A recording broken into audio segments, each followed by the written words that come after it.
Oryx Islam. Esprit, pratique et histoire. Avec Shaouki Lazar et Khaled Al-Joumaili sur Oryx FM.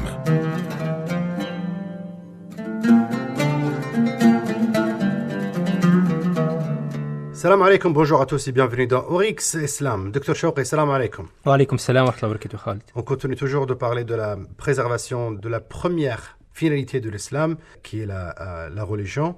Et la préservation de la religion, on avait parlé la semaine dernière de la ijtihad comme un moyen de préserver la religion. Et aussi, on avait parlé de l'action sociale. Aujourd'hui, je voudrais qu'on parle de la préservation négative de la religion en repoussant les obstacles. Mais déjà, je voudrais que vous parliez de ce qui veut dire la préservation négative de la religion.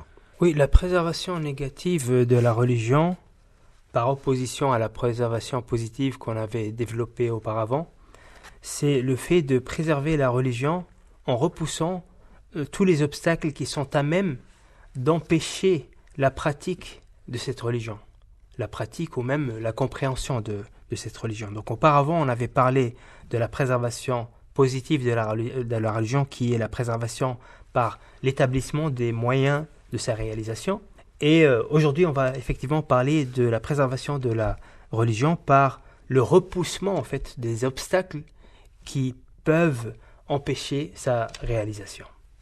Et parlons peut-être du premier obstacle que l'islam cherche à repousser pour préserver la religion, c'est donc la préservation de la religion par le repoussement des passions, shahawat, ou bien al-hawa en arabe. Et c'est ce qu'on retrouve par exemple dans le Coran. Le Coran par exemple nous dit « وَلَا تَتَّبِعُوا الْهَوَى فَيُضِلَّكُمْ عَنْ سَبِيلِ اللَّهِ » Ne suivez pas les passions parce qu'elles vont vous écarter de la voie de Dieu. Mais il y a des passions qui sont normales, quoi. Est-ce qu'il est toujours mal de suivre ces passions? En vérité, c'est une bonne question parce que le prophète sallallahu alayhi wa sallam lui-même nous dit « La yu'minu ahadukum hatta yakuna hawahu taba'an lima ji'tu bihi » Aucun d'entre vous n'est croyant jusqu'à ce que ses passions deviennent, ou bien jusqu'à ce que ses passions sont en accord avec ce avec quoi je suis venu.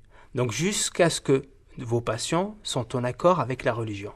Donc ça veut dire qu'on a des passions qui peuvent être en accord avec la religion. En d'autres termes, qui peuvent être en accord avec la saine nature. Parce qu'en vérité, on l'avait déjà dit auparavant, l'humain fondamentalement, il est éthique. Et donc ça veut dire que ce qui est en l'être humain, c'est fondamentalement bon. Le fait que l'humain aspire à posséder, le fait que l'humain aspire à se reproduire, aspire à se nourrir, etc. Tout ça, c'est des passions. Mais fondamentalement, ces passions-là ne sont pas mauvais. Donc effectivement, ce n'est pas toujours mauvais de suivre ces passions. Mais là, quand on parle de passions, on parle de passions qui ont outrepassé leurs mesures. Les passions qui ont outrepassé leurs mesures. Par exemple, une de mes passions ou une de mes aspirations, c'est la possession. C'est normal et c'est même bien de vouloir posséder. Dieu nous a créés comme ça. Parce que sans ça, eh bien, on ne peut pas avancer dans la vie, on ne peut pas réaliser même notre fonction dans la vie. Mais le danger ici, c'est que cette aspiration outrepasse sa mesure et devienne de l'avarice, devienne une volonté de s'accaparer de ce qu'ont les autres, etc. Et ça, c'est la passion, en fait, qui est interdite. Mais la question ici, comment on peut faire la différence, comment on peut distinguer les passions qui sont interdites et les passions qui sont normales? Eh bien, c'est pour ça que le prophète nous dit « Vous ne croyez pas jusqu'à ce que vos passions sont en accord avec ce avec quoi je suis venu. » Le prophète est venu avec la religion qui, elle, est en accord avec la fitra, avec la saine nature. Donc, en vérité, c'est pour cela qu'il faut identifier aussi ce qui est naturel. Et donc, la religion nous aide à cela, nous aide à identifier ce qui est naturel et ce qui ne l'est pas. Nous aide aussi à garder cette balance en nous. Donc, cette mesure en nous. C'est-à-dire que quand on aspire au bien, on aspire à posséder, eh bien, il y a une autre aspiration qui est la justice. Et si on arrive à garder l'équilibre entre la justice et la possession, par exemple, eh bien, ici, on sait qu'est-ce qui est la bonne mesure. C'est une volonté de posséder en restant juste, par exemple. Et ça, c'est une juste mesure. En restant juste, en restant généreux, parce que la générosité et l'altruisme, etc., ça fait partie aussi de ce qui est naturel en nous. C'est un penchant naturel en nous aussi. Donc si on arrive à garder l'équilibre entre tous ces éléments-là, la justice et le fait de posséder et le fait d'être altruiste, etc., eh bien ici on trouvera la juste mesure. Et la religion, elle est là justement pour nous aider à garder cette mesure.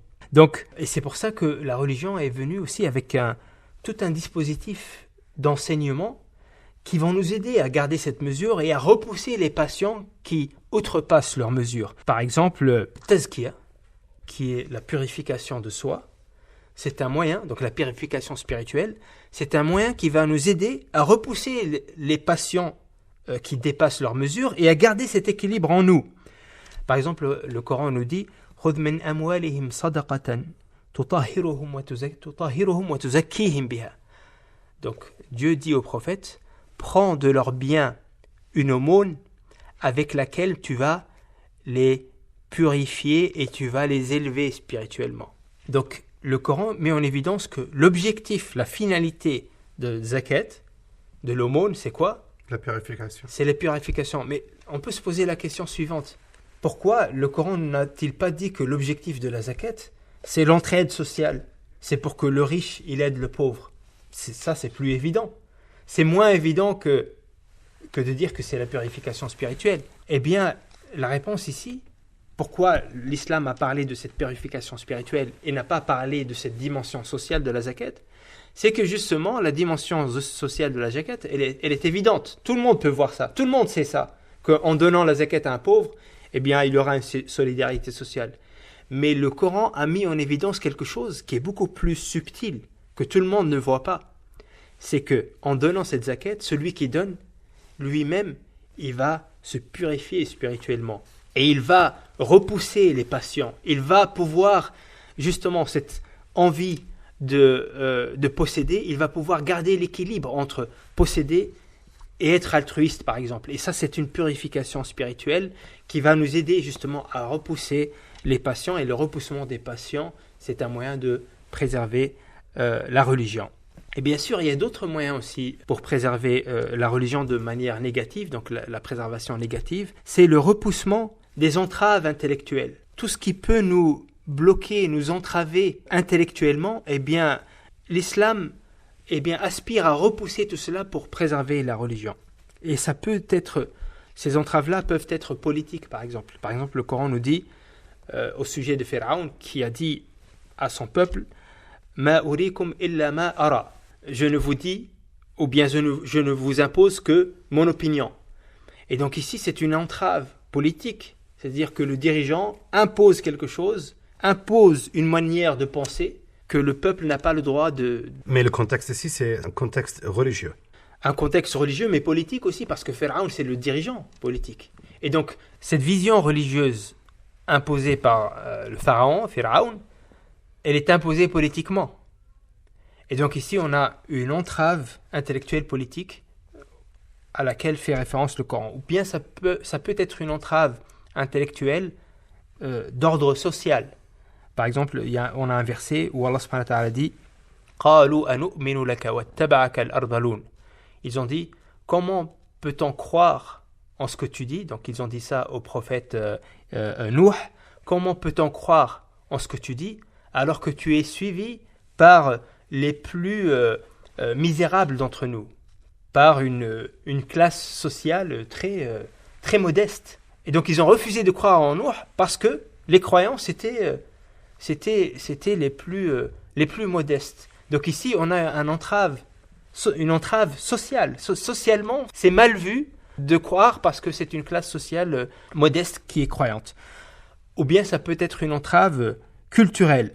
Par exemple, on trouve le verset où Allah dit sur ceux qui ont dit بَلْ نَتَّبِعُ مَا أَلْفَيْنَا عَلَيْهِ آبَاءَنَا. Donc ils ont dit on ne te suit pas à leur prophète, mais on suit ce sur quoi on a trouvé nos pères.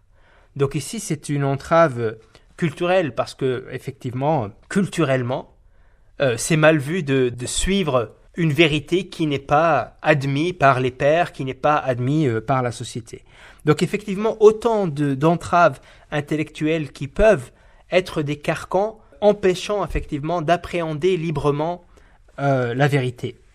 Et c'est pour ça qu'encore une fois, la religion a mis en place toute une panoplie d'enseignements et de prescriptions afin d'éviter ces entraves-là et de penser librement, d'appréhender la vérité sans intermédiaire, de manière libre.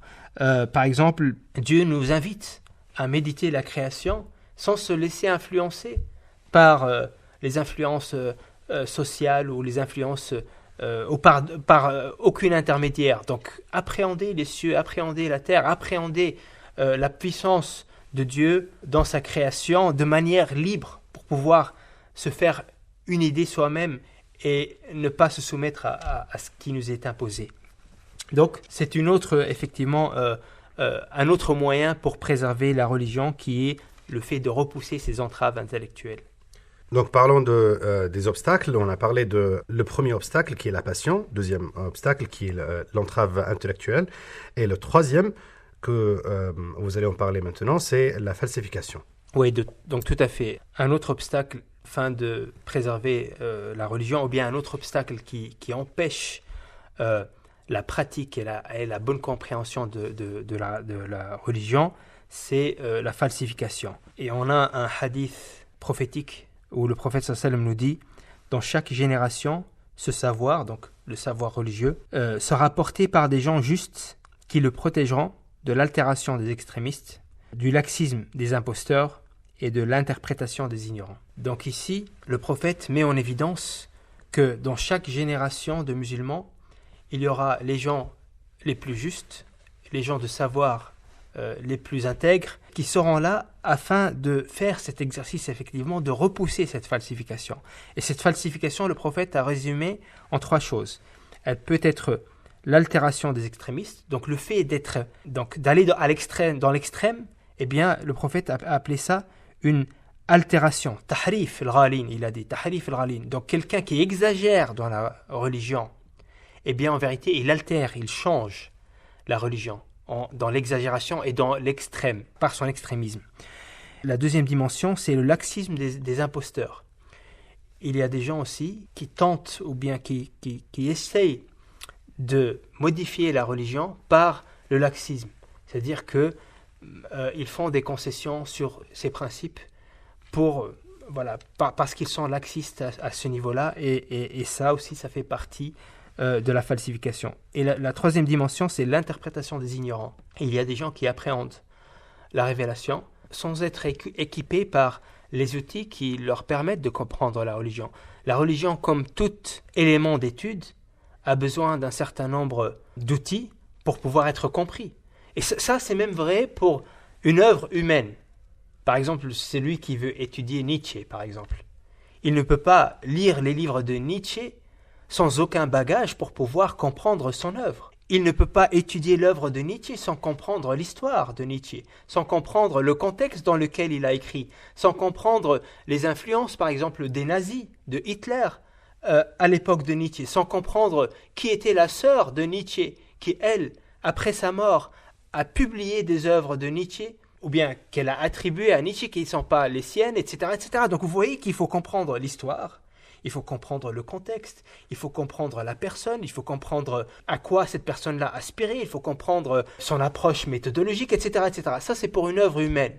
Eh bien, qu'en est-il alors pour la révélation ? Il y a des prérequis pour pouvoir comprendre la religion. Ce n'est pas ouvert à tout le monde. C'est ouvert à tout le monde, mais à condition d'être équipé par le savoir nécessaire. Et ici, une des manières pour préserver la religion, c'est de repousser cette interprétation des ignorants qui, en vérité, n'ont pas le bagage nécessaire pour pouvoir appréhender les textes de la révélation. Une question très importante ici, comment on peut faire la différence entre la falsification et l'interprétation acceptable ?